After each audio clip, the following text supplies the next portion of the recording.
Hello, everyone, and welcome to today's webinar, Advances in EDS and EBSD. Before we get started, I'd like to cover a few housekeeping items.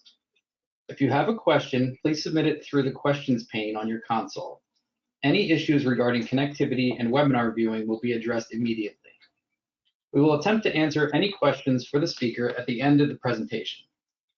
If we do not get to your question, we will follow up via email after the webinar. The first part of today's webinar is entitled High Precision EBSD from Spherical Harmonic Indexing. This talk will be given by Dr. Gregory Sparks. Dr. Sparks earned his PhD in Materials Science and Engineering at the University of Illinois, Urbana-Champaign in 2019. He studied the statistics and dynamics of strain bursts in microcompression testing of single crystal metals.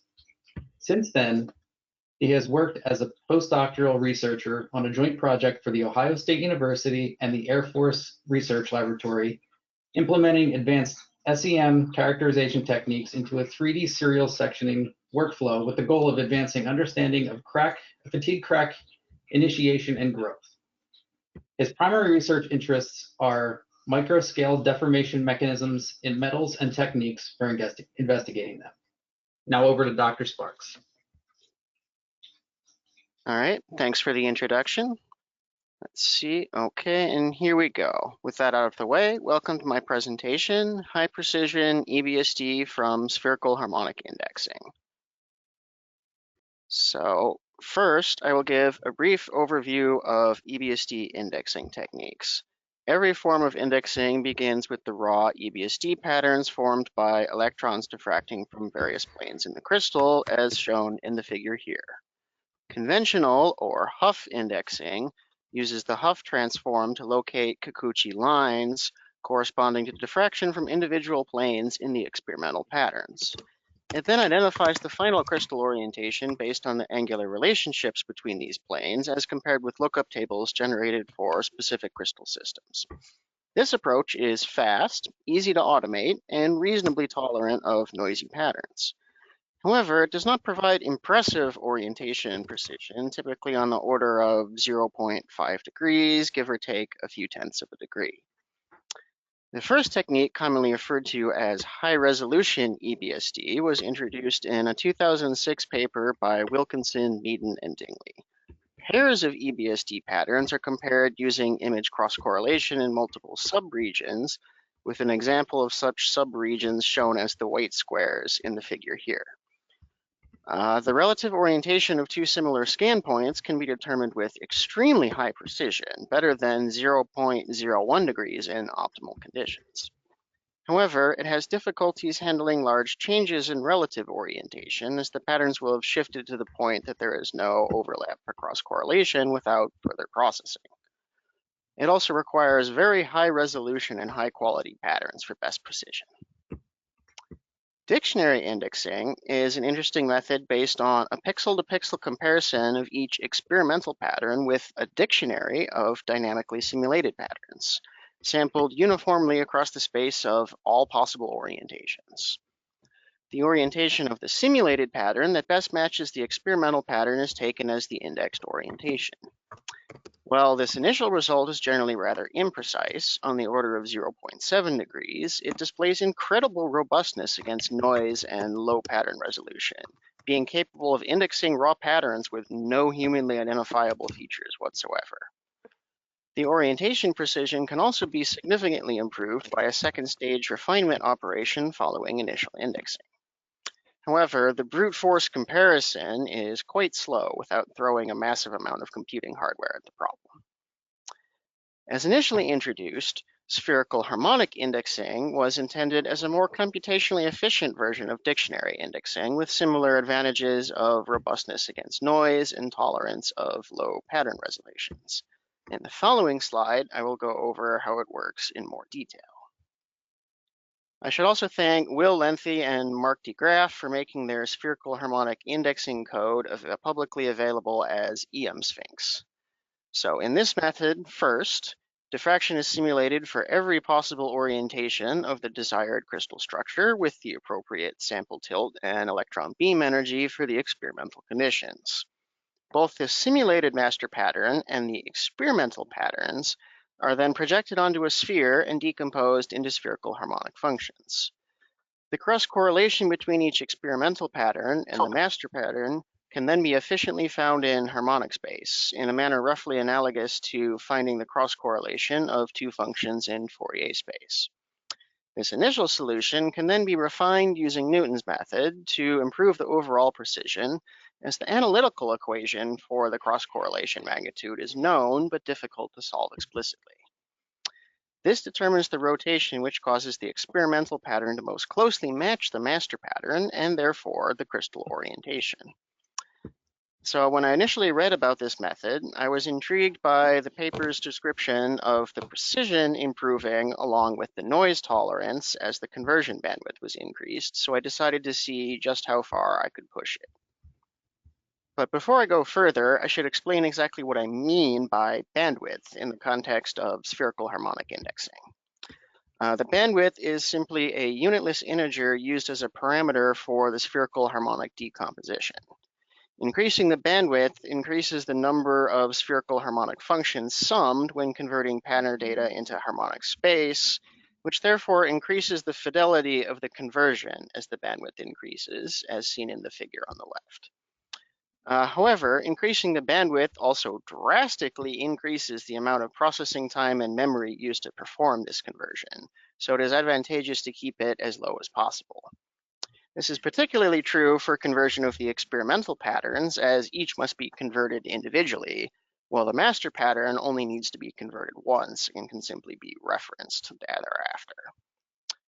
I refer to the bandwidth values for the experimental and master patterns as the analysis bandwidth and the master pattern bandwidth, respectively. Okay, so as published in my ultramicroscopy paper, exhaustive testing of indexing precision on a single crystal silicon wafer versus the analysis and master pattern bandwidth provided me with several results. First, given high-quality patterns as input, spherical harmonic indexing was easily capable of providing a high level of precision. Note that this entire chart of precision versus bandwidth is below 0.05 degrees. Second, increasing analysis bandwidth did improve precision, but with significantly diminishing returns above a bandwidth value of approximately 120. Finally, at very high analysis bandwidths, unexpected indexing artifacts appeared, involved the indexing orientation of the silicon wafer splitting into two closely spaced yet clearly distinct groups in orientation space, as shown in the figure on the right. This is related to certain high-frequency features that can appear in spherical harmonic reconstructions with higher bandwidths. Thankfully, further testing demonstrated that these artifacts simply did not appear for analysis bandwidths of 123 or lower. As this is already a relatively optimal value, considering the diminishing returns on precision, 123 is now my standard choice for analysis bandwidth. The master pattern bandwidth did not seem to have any major effects on the precision outside of the bimodal artifact behavior, where the presence or absence of artifacts for a given set of raw patterns was dependent on the combination of analysis and master pattern bandwidth. I ended up choosing a master pattern bandwidth of 788 as my standard value to allow for a relatively high fidelity representation of the simulated pattern data. I should note that the precision values shown on the previous slide were taken from a data set with very high exposure time and the maximum available pattern resolution in order to isolate the effect of the analysis parameters on the precision achievable. I went on to examine the effects of camera binning and exposure time on precision while leaving the analysis parameters in the beam current fixed. Results of my testing are shown in the figure and table here, with more details available in my paper. Note that here the precision is the vertical axis, exposure time is the horizontal axis, camera gain is represented by the symbol color, and then the camera binning and therefore pattern resolution is represented by the symbol shape. And as you can see in the figure, clearly the signal to noise ratio of the captured patterns is the critical value, with the precision increasing as the exposure time increases and the camera gain is decreased. Interestingly, I found that this precision is essentially unaffected by the pattern resolution as long as the signal-to-noise ratio remains high. And in fact, at the lower exposure times, decreasing the pattern resolution by increasing the camera binning can actually improve the final precision due to the improved signal-to-noise ratio. Although sadly, that only works with the older CCD cameras. You don't get quite the same effect with more modern CMOS cameras. Now, here it takes a relatively long exposure time to achieve a very high precision, but that's essentially because I used a relatively low beam current here in order to allow reaching such a long exposure time without simply saturating the camera. More recently, I proved my hypothesis that improved scan rates would be possible while maintaining the high level of precision by using an increased beam current. So with a more modern SEM and faster EBSD camera than I used for my initial testing, and an impressively high beam current of 400 nanoamps, I was able to collect data at or above a rate of 3,000 patterns per second, while maintaining an orientation precision of 0.06 degrees, as measured on a silicon wafer sample in an identical fashion to the data shown here. I should, however, note that while the orientation precision is good, the massive increase in beam current will increase the size of the interaction volume and therefore decrease the spatial resolution of the scan. As our current experiments use scan point spacings on the order of 1 to 2 microns, the decrease in spatial resolution was not a major concern for us. However, others wishing to resolve finer features may need further experimenting to determine the trade-offs between the beam current and the spatial resolution. Here, I experimentally demonstrate the reduced orientation noise using spherical harmonic indexing versus Huff indexing. The figures are kernel average misorientation maps from a nickel-based superalloy sample with a 1 millimeter square cross-section. For anyone unfamiliar with the concept, kernel average misorientation, or CAM, is the average misorientation angle between a given scan point and a ring of nearby points, in this case simply the immediately neighboring points, and it's a very commonly used metric in analysis of EBSD orientation data for visualizing local orientation gradients within grains. Any individual misorientations above a certain threshold are discarded prior to said averaging in order to avoid comparing data points that cross grain boundaries. Now, this sample was annealed and not expected to have any significant orientation gradients, but the Huff data still displays significant CAM values due to its general imprecision. While the average CAM using the Huff indexing was 0.36 degrees, when using spherical harmonic indexing on the same raw patterns, the average CAM drops to only 0.057 degrees, matching the 0.06 degrees noise threshold previously identified on a silicon wafer for spherical harmonic indexing under matching conditions. I should also note that CAM values are affected by the scan point spacing since it is a point-to-point measurement. For a real orientation gradient of a given magnitude, a higher spacing will result in higher measured misorientation angles. For this data set, the spacing is 2 microns per scan point, which makes it impressive that the local misorientation measured using SHI is still at the noise floor, calculated from a much more tightly spaced scan on a silicon wafer. As an example of features that can only be revealed by this improved orientation precision, here I show 2 kernel average misorientation plots on the same sample with different polishing procedures. In a previously used experimental procedure, a 150-second colloidal silica polish after grinding with 1 micron diamond was used to produce a good surface finish for EBSD. However, with the improved precision of SHI, I found that this polishing routine actually leaves a small but detectable amount of residual subsurface damage from the grinding process, visible as the streaks of increased CAM in the figure on the left. Increasing the colloidal silica polishing time helped eliminate this and should hopefully ensure that any local misorientations observed using high precision EBSD are inherent in the sample, rather than being artifacts from the sample preparation process. Note that in both the maps shown here, the CAM values observed are all below the noise threshold for Huff indexing, so these features would simply not have been visible in previously without high precision EBSD, and no optically visible scratches were present on the sample surface for either of these cases. You may have noticed that throughout this presentation, I've specifically referred to precision in orientation indexing rather than accuracy. The latter is significantly more difficult to achieve, with one of the primary sources of inaccuracy being errors in determination of the pattern center. This is a numerical value representing the relative position of the scan point from which a given pattern originates and the EBSD detector that captured said pattern, or in other words, the sample detector geometry.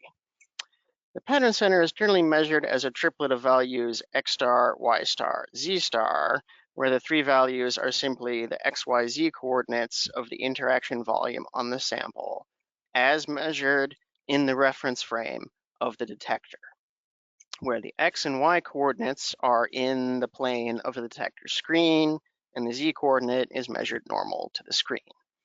Note that the sample itself actually has its own distinct reference frame that is used for measuring the scan point positions, also as shown in the figure on the left. Exactly how the pattern center values are numerically defined varies by EBSD manufacturer, but is typical for them to be normalized relative to the size of the detector screen in some way, such as each distance being divided by the detector screen width.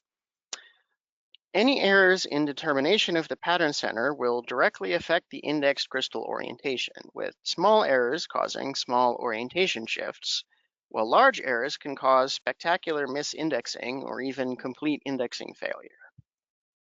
For conventional EBSD, it is common for pattern center values to simply be taken from stored calibration values at a nominal sample position.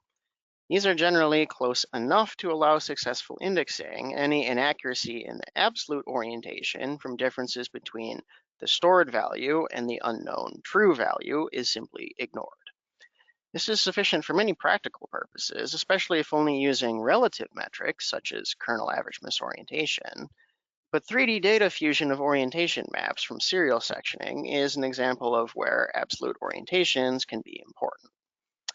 In the figure on the right, I show a Rodriguez space plot of the orientation shift induced by artificially altering the pattern center y value, x value, or both x and y value by 1,000th of the detector screen width while analyzing a single set of raw patterns from a silicon wafer with spherical harmonic indexing. And since the pattern data here is from a 1 micron square on the silicon wafer, nominally all the orientations are the same, and the small clouds are essentially just the noise floor. So you can see, well, the orientation shift from the pattern center shift is small, on the order of 0.1 degrees in all three cases. It's clearly detectable with this level of precision. This actually makes the high precision EBSD even more vulnerable to pattern center error than conventional EBSD, where a certain amount would simply be hidden within the general orientation error from imprecision. Obviously, some method of accurately finding the pattern center is necessary. It's also important to note that the pattern center changes from point to point as the beam is scanned across the sample surface, so the pattern center shift versus position must also be accurately characterized in order to achieve accurate results. The literature contains a variety of methods for determining pattern centers in EBSD. The most direct is shadow casting techniques that place physical artifacts between the sample and the detector and observe the resulting shadows on collected patterns, but these require inconvenient hardware modifications and can result in the risk of collisions inside the SEM, so they are not commonly used.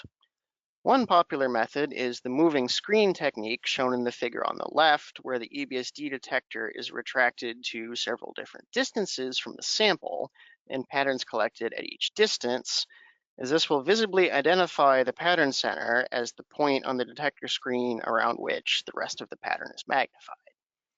Sadly, this technique relies on the assumption that insertion and retraction of the detector is a perfectly linear motion. In fact, it has been demonstrated in the literature that for commercially available EBSD systems, the detector motion is not precise enough to localize the pattern center to the level desired here. It does work, but it's simply not precise enough. Another option is various methods of fitting the pattern center values of experimental patterns versus simulated patterns. Most commercial EBSD packages come with a version of this based on simple kinematic simulations or the equivalent, which is used for calibrating how the pattern center changes with working distance and beam position on the sample.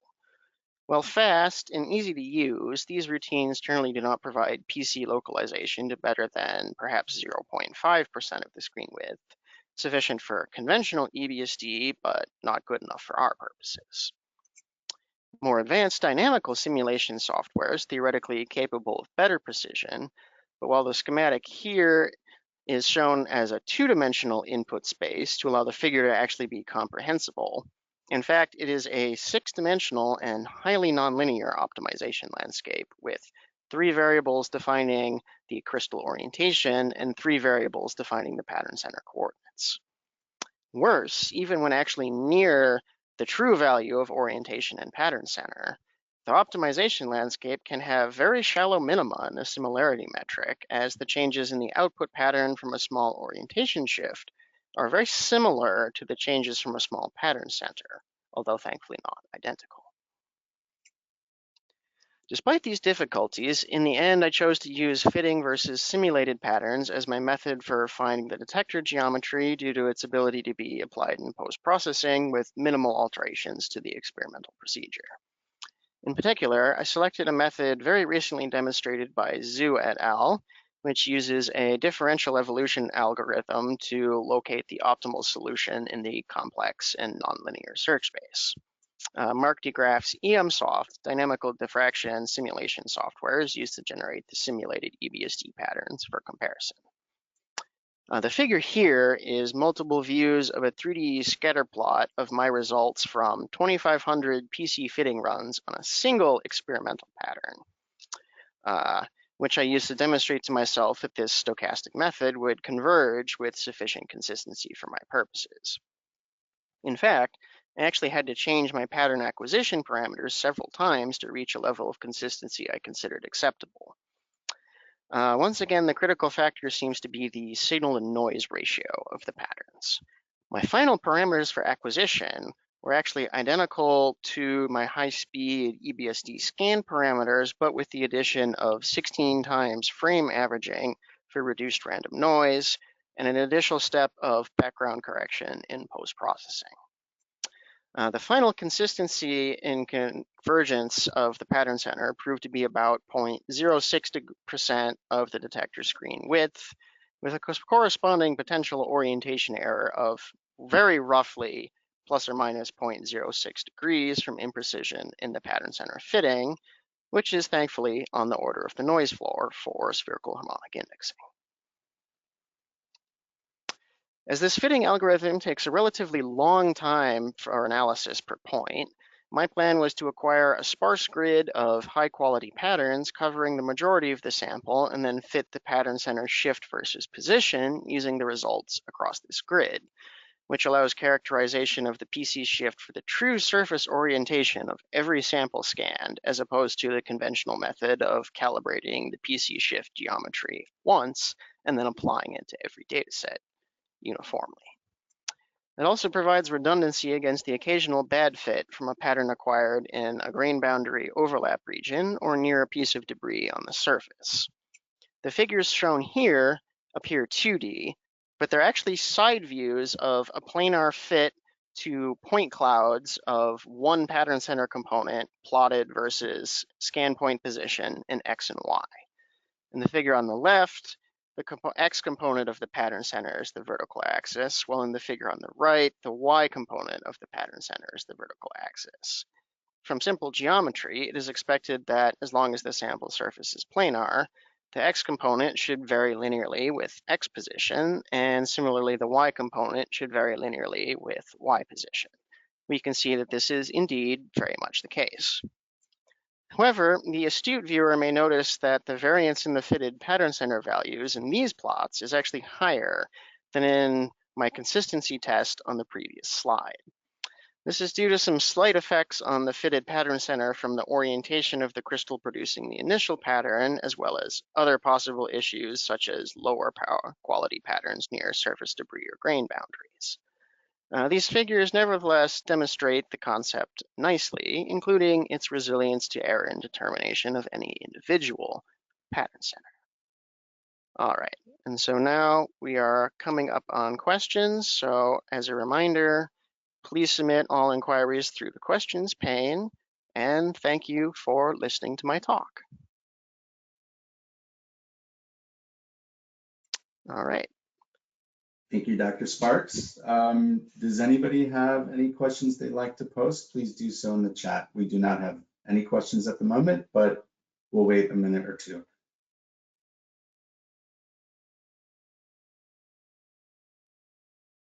Give people a little time to type things out since they can't talk. It was a very clear and concise presentation. Thank you.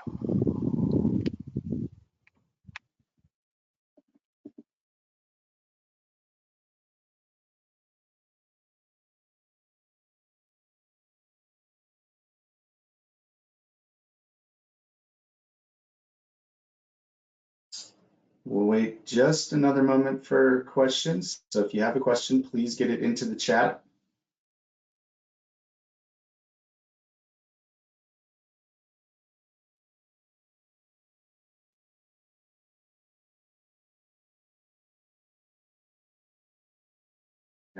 Okay, so here's a question coming in. Excess and deficiency lines, do they cause band location issues? For the excess and deficiency, let's see, that's an issue with, so like one side of the pattern lines would be brighter than the other due to tilts. And as far as I can tell, they don't seem to cause issues simply because here I was testing precision based on just running the analysis on a set of patterns that should nominally all be the same orientation since they're all from the same spot on a silicon wafer, and then comparing that. And then when I run it on, say, let me pull up the previous slide here. So like here, this is essentially a randomly oriented polycrystal. And in terms of the noise, it doesn't seem to cause any huge issues when the orientation of the sample, like the orientation of the crystal being indexed, changes.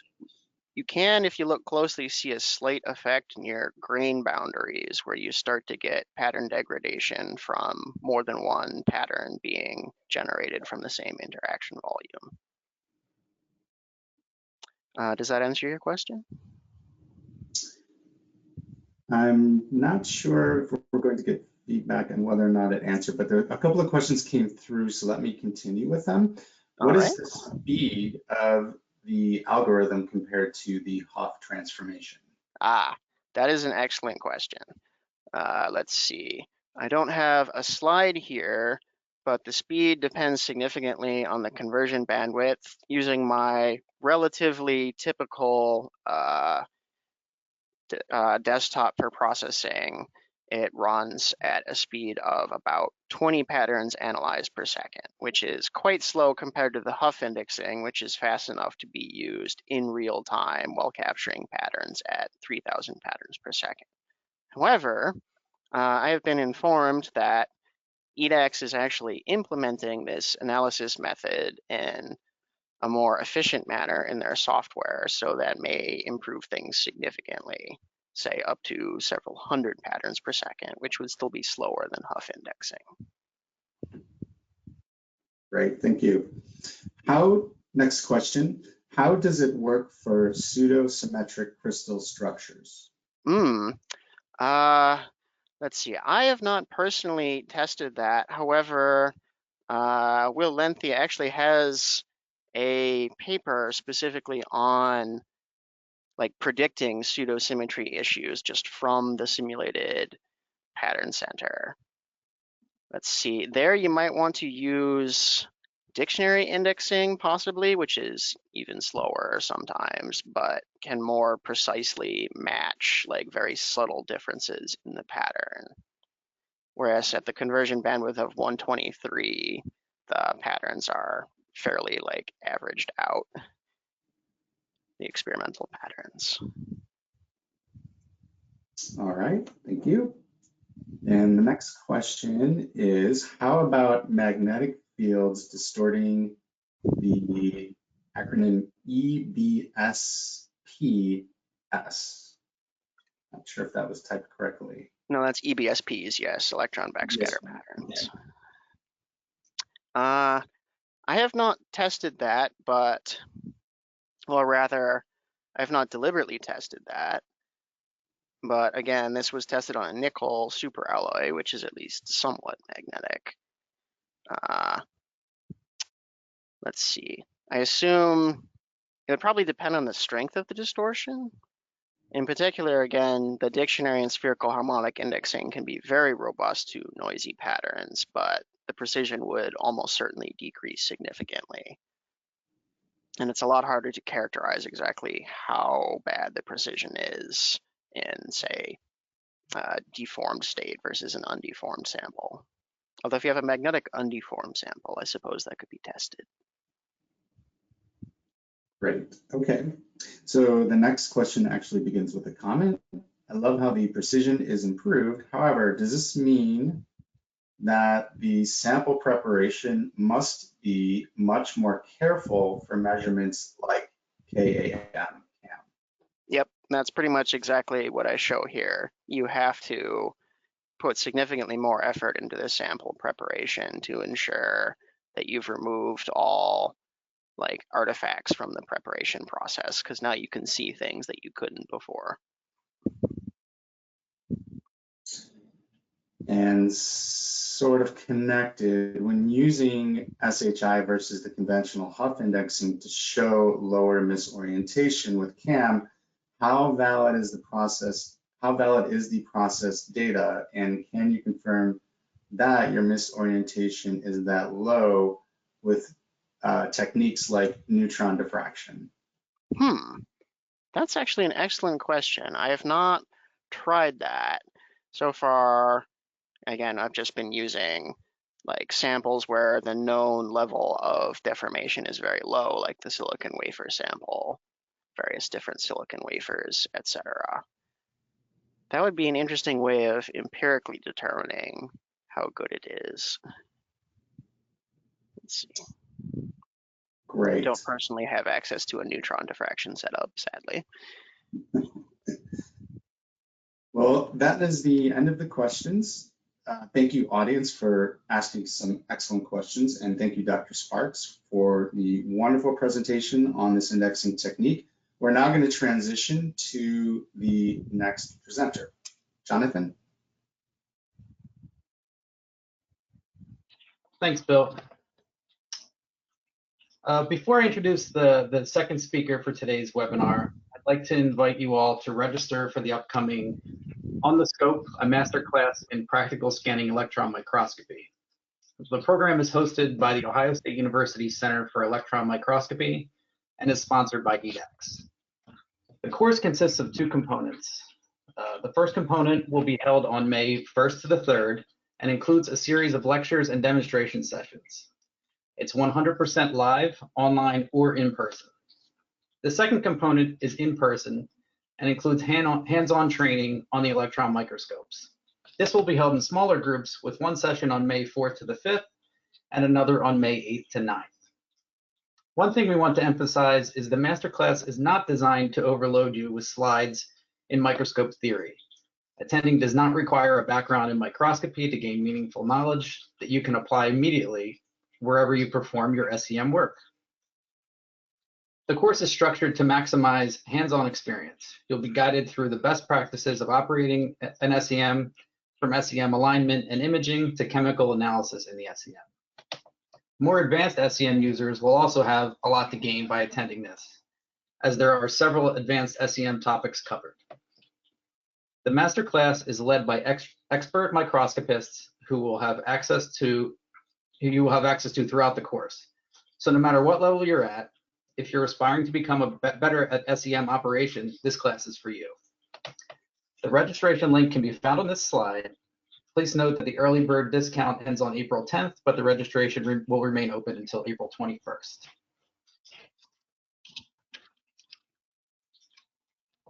And now I'd like to introduce Dr. Babu Viswanathan, who will be presenting the second talk in this webinar entitled A Few Compelling Examples of the Impact of EDS on Alloy Design.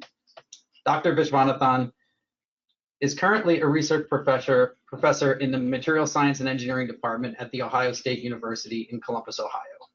Prior to joining the MSc, he worked as a senior research scientist at UES Air Force Research Laboratory, Wright-Patterson Air Force Base in Dayton, Ohio. Dr. Viswanathan has considerable research experience, both experimental and theoretical, in structure-property relationship in structural and energy materials.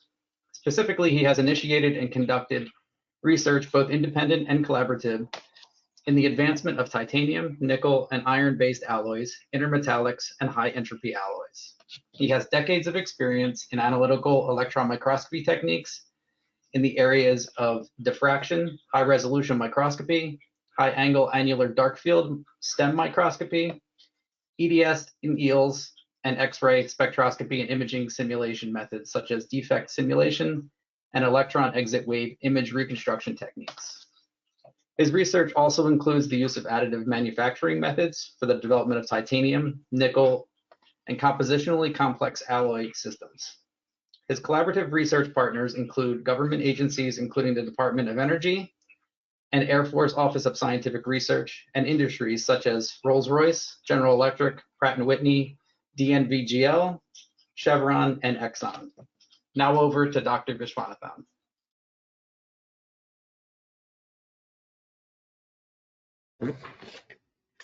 Thanks, John. I think you're going to run the slides, I guess. I just gave you access to the keyboard and mouse. See if you can advance them, please. Okay. I'm kind of new. Where do I see that? I mean, to accept.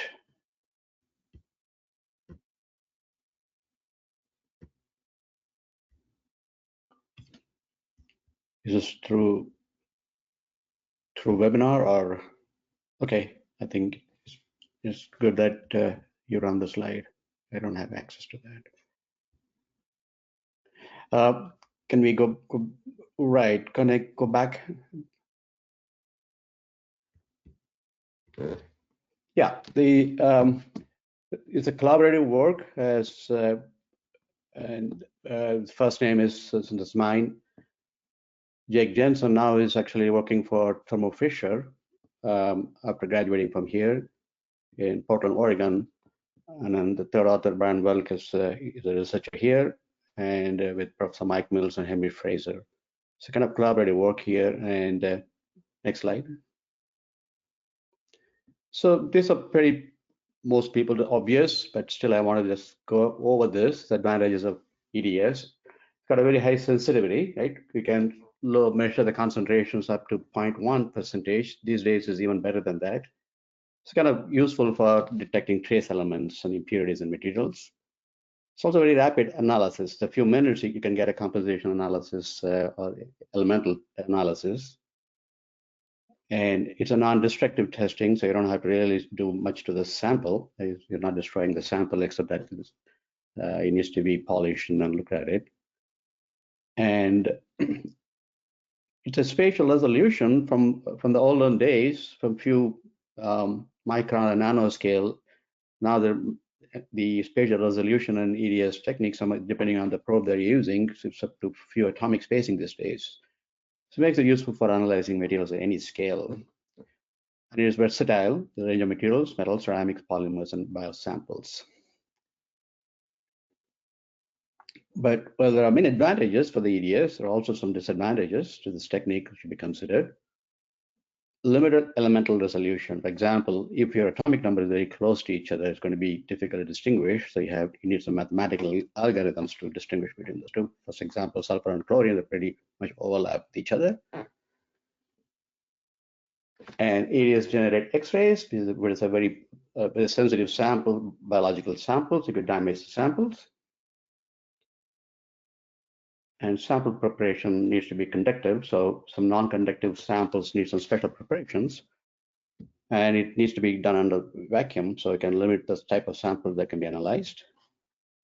And calibration.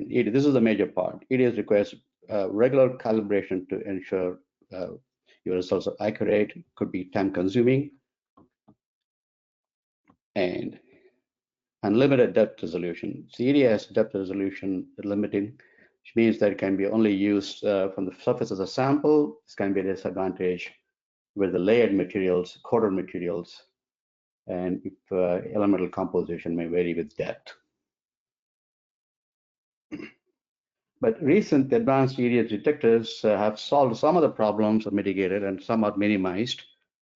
So it's always progress over the years. Since I started my PhD 20 years ago, the things that can be done now could never have been imagined. This is a kind of industry-driven and user-driven as progress here. So with that, I'll start my quick presentation. I'm going to see, I've selected 3 topics that I thought could probably be sharing among, especially for allied design, for the metals people here. Because I'm a metallurgist by training, so I look at metals and alloys. So if I cannot finish all the 3, I can at least finish the top 2, which is so the first one is it's a nickel-based superalloy. It's been subjected to very high oxidation environment. And we'll see, and EDS has really helped to locate where the compositional and structural instabilities occur. I'll give some examples of that.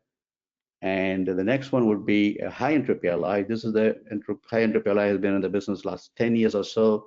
It's got a very high potential to become an aerospace alloy for high temperature applications. And we use this EDS tomography to develop some morphological descriptions of the precipitates. The last one is we can push this EDS techniques to atomic scale segregation, and which is actually leading up to some of the design of the new class of aero engine alloys. So I'll share some of the results that we have. All this work was done at Ohio State in CEMAS, and with the help of all the EDAX detectors and other EDS techniques that we have here. So let's go to the first topic. For example, this is the aircraft material. Use the one in the center that you can see, the shaft, disc, and blades. This is a typical aero engine disc alloys. It actually reaches a temperature of about 700 to 900 degrees centigrade, depending where it's on the engine. Sometimes, if the material has a defect for some reason or other, the disc in the middle could break into, and then it can shatter the engine. One of the examples shown on the right side is where one of the parts of there was a real accident in the aircraft industry that happened quite a few times in the last 10, 20 years. So disc failure is very rare, but it's not that uncommon. That the failure could be due to several reasons. One of them is an impurity level, or some of those levels, some internally there could be some oxidation. And that's what I was going to look at on this. This is a industry-funded project which went into atomic level type of work. So I'll share some of the experience with that. So next slide. So this is a typical nickel-based superalloy microstructure. The dark areas are the hard precipitates, gamma prime precipitates. And usually nickel-based superalloys have several elements, at least eight elements they add, and depending on the temperature, stability, and where they want to use this. Mostly the gamma prime precipitate, which is darker regions that is shown in the micro, is where the strength actually comes from. The strength also depends on the distribution, size, and the volume fraction of those precipitates. So this is the microstructure for this alloy that we have been examining. Next slide. It's a probing regions ahead of advancing crack. Next one. Suppose if a component has a crack along the grain boundaries, and then the cracks can extend. As the crack extends, the oxygen can get in those cracks, and it can start oxidizing those elemental in the alloys there. So what you see here in this picture is that you see some of the open cracks, and right at the crack tip, the oxides have not fallen out; it's still embedded in it. If you can somehow get ahead of the crack and prepare a TEM foil, and see what are the changes to the compositional instability because of the oxygen reaction to that. So we could probably get some idea about why and what elements are actually suffering the most. So that is the crack path that was investigated for this portion of the talk.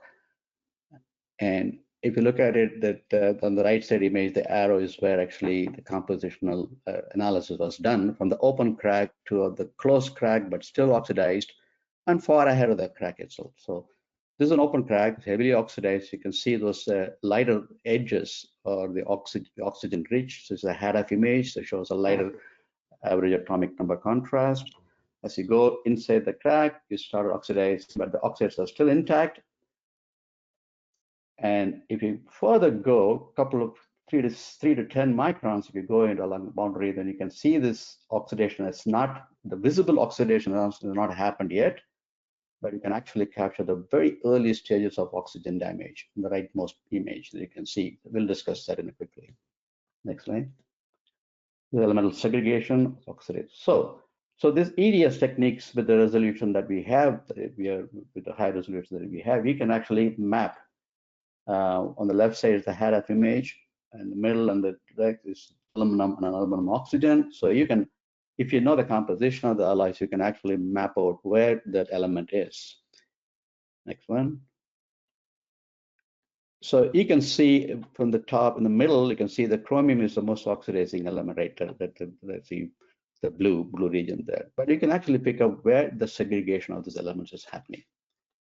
The next slide. On the left side is just a HADAF image of oxides. On the right side, now you can start, if you put all the elements together, and you can get an idea about what is going on there. So the next slide is the same one that we had it in the previous slide. Now you can see right next to the bulk material, you start developing a thin aluminum-rich layer, followed by a titanium-rich layer. And the blue is the chromium-rich. And in the middle, where the oxides are really filled up the cavity, is a nickel cobalt iron rich. So very close to the surface is where the aluminum is. Let's focus on that for a second here. Next slide.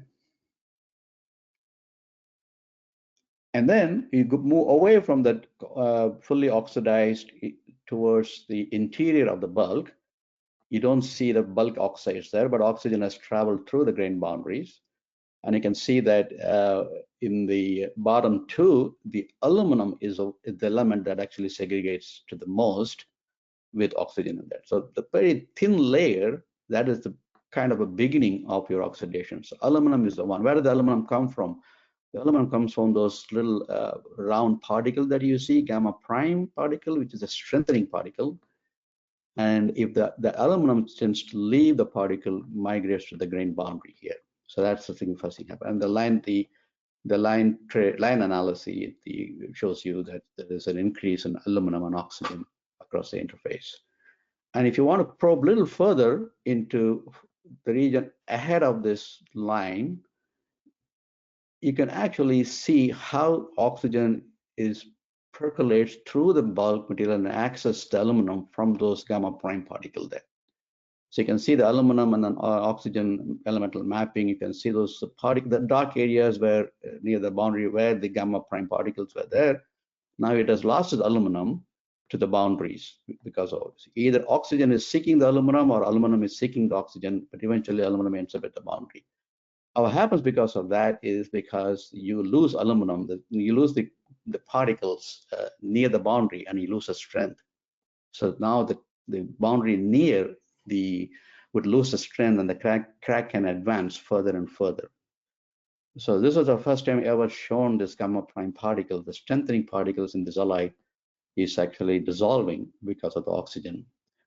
And some other images that I showed, that's a schematic of how that occurs. So basically those little particles near the boundary dissolve. When I say dissolve, the aluminum is going away into the boundaries. But it's got a very simple explanation. So people who have done some chemistry and physics would know that the partial pressure is dependent on the element, depending on the partial, the oxidation kinetics of the element depends on the partial pressure. Since deep inside the crack along the boundary, you don't have much of oxygen, so only certain elements can oxidize under that partial pressure. So aluminum is a candidate. The diagram that you see on the right says the elegance diagram. So aluminum is most likely to be the oxidizing agent, and that's what seems to be happening here. So in terms of oxidation sequence, aluminum oxidizes first, titanium, then chromium, then cobalt, and nickel. And now we have a full picture of how this the oxidation sequence happens, the buildup of oxides. The result of this is that initially it was thought the crack goes from left to right. That means you oxidize the surface and it weakens the materials and you start cracking along the grain boundaries. But actually it could be partially different. It's the segregation of aluminum to the interface far ahead of the crack happens much earlier. And the crack actually micro cracks can form before the visible crack, and they can line up and then they can break the materials. So this has been published many times. This project was done with the help of Rolls-Royce. So some of it is private. So the private in the sense is not all the disclosures can be done on this, but this is the published material. Next. Second topic is a tomography of some of the morphological descriptions of a precipitate in a high entropy alloy. Next. The microstructure you see left on the side is very similar to what nickel-based superalloy you would see on a single crystal blade alloys. But this is a different composition. We call it inverted superalloy because the dark regions in those micrograph on the left side is the ordered region. The precipitates, which is lighter regions, which is kind of square looking or plate looking ones, or the BCC, which is a disordered. Normally in superalloy, the case is reversed. And that is the reason this alloy has got so much interest, because this alloy seems to be having some kind of what we call ductility in our world, even though the darker regions, which are ordered regions, tend to be brittle in other alloy systems. So the exact composition of the alloys, we are able to, now many people have done this in many other institutes and places, but we were one of the first earlier ones to measure the actual compositions of those precipitates. So on the right side, you can see the lighter region, the cube regions are enriched in tantalum, niobium, and moly. But the channel, the B2 phase, is enriched in aluminum, titanium, and zirconium. So those are quick results coming from the EDS analysis. The next. But by looking at the HARAF images, or even on the SCM, if you look at it, we don't know exactly the shape of the precipitates, whether they're all cube looking or a plate looking. So normal tomography in a single tilt series would limit our observations here. So what's the true morphology and distribution of the faces is probably unknown. It cannot be determined by single teat. So a technique was needed to eliminate the normal problem that we have with the tomography, which is missing wedge and pyramids of information. So we need a larger tilt. So next slide. So we prepared an atom probe-like needle, but it's not that small, but it's much longer. We can prepare sample up to 100 micron in length. So we use focus ion beam to fib a region of interest, and then we prepare this tall needle that you see on the right side, high entropy alloy, the same alloy that I showed before, previous slide, and then we thinned it just like we thin an atom probe, and we have a holder here at the FEI. Now it's Thermo Fisher holders and Fisciani holders, so we can use a different type of holder and start imaging this in the TEM. So you can see the top, you can see those square precipitates in the needle. It's about 100 micron long. And we can rotate this needle 360 degrees. So we probably need about 180 degrees at the minimum to know where the morphology of the precipitate. So go ahead, next one. So this is the final results from the tomography. The EDS analysis, the X-ray was captured, and then this is the segregation that you would have otherwise normally seen in a 2D image. Now we have a three-dimensional mapping of those, the elemental segregation. Next slide. Can you click on it? Yeah. So this is how the tomography was done. Visio was used to segment those. On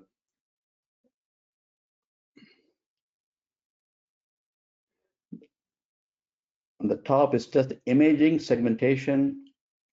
The bottom is the EDS tomography of the nail.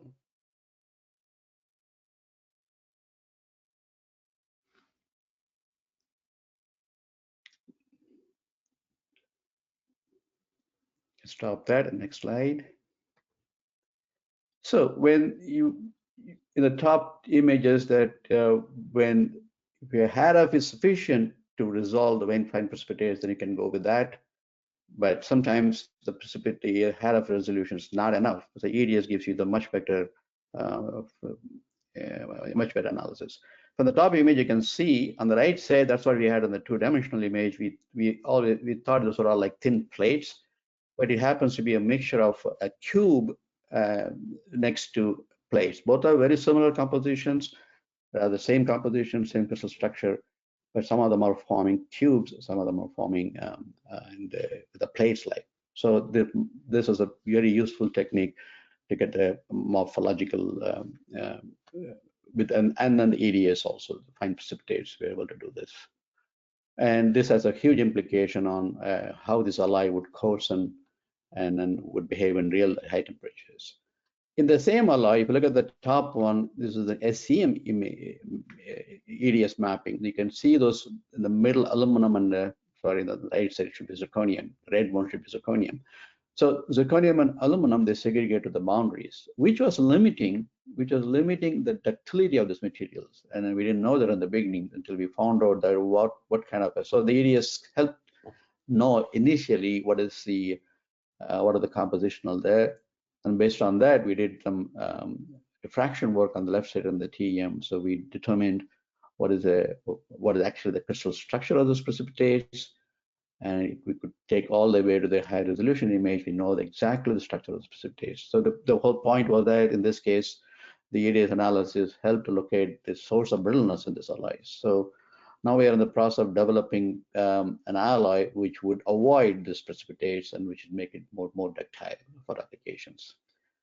And the last topic probably I'll go through so using a combination of CBED, which is a diffraction technique, EDS, atomic resolution, we could figure out without EDS, we could not have actually done this process identifying the middle phase. So it's something very small that you would start with would end up with a huge implication for the industries. The next one.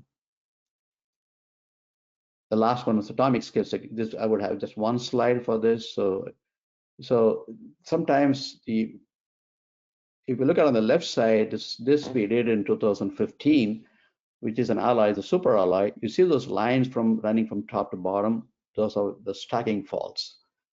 So this is a very simple observation. While we are routinely doing the compositional mapping in those days, we didn't have a very high resolution capability at that time. And we found that some of the elements are segregating, some of the elements are leaving. In this case, chromium is segregating to the stacking faults, those little lines running from the top to the bottom. And we didn't think much of that anyway at that time. Then we saw similar looking segregation of not only chromium and cobalt, but other elements either segregating to the stacking fault or leaving the stacking fault. So more and more superalloys were identified to have the same stacking fault do form during the deformation of these alloys. And when the resolution of the microscopes improved, we could actually see what is happening in the stacking fault. In the top image, ME3 to 2020, you can see the stacking fault where you can see this heavier elements glowing as lighter atoms. And now we are in a position to see what atoms and where it is segregating. And it's segregating to 3 or 4 atomic spacing level. And locally, it actually changes not only the composition, but also changes the local crystal structure. And now this is termed as localized phase transformation. That's because the crystal structure has changed, composition has changed. So this little precipitation kinetics on the stacking faults, it has huge implication on high temperature creep properties, mechanical properties in the alloy. And now we're using this to our advantage to design, put back that diagram. The alloy, yes. So we're using this thing to narrow down some of the alloy composition. We would like to have it in the middle of this diagram. You can see LPT alloys, and those, some of them have shown to be having a higher mechanical properties. So some of them are being tested and developed in the aero engine companies, and this is the last 10 years or so. This has been one of the focus for some of us who are involved in this kind of research. So basically, what we're doing is that the segregation to the stacking force, we're making use of it to design stronger and stronger alloy that could operate at high temperatures. And with that, I would close, and I'd like to thank MSc, then mainly CEMAS and the CAM, the center that some of this work was done.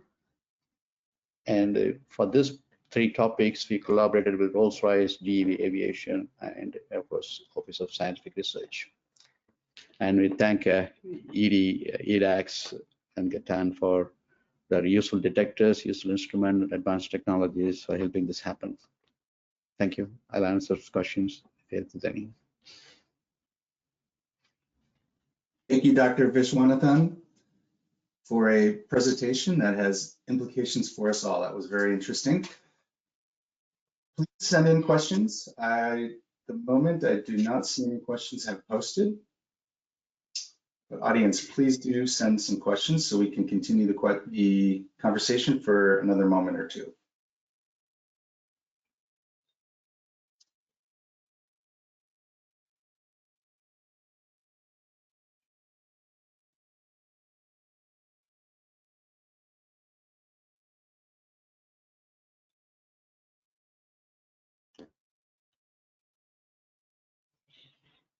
We'll wait just another moment here for your questions.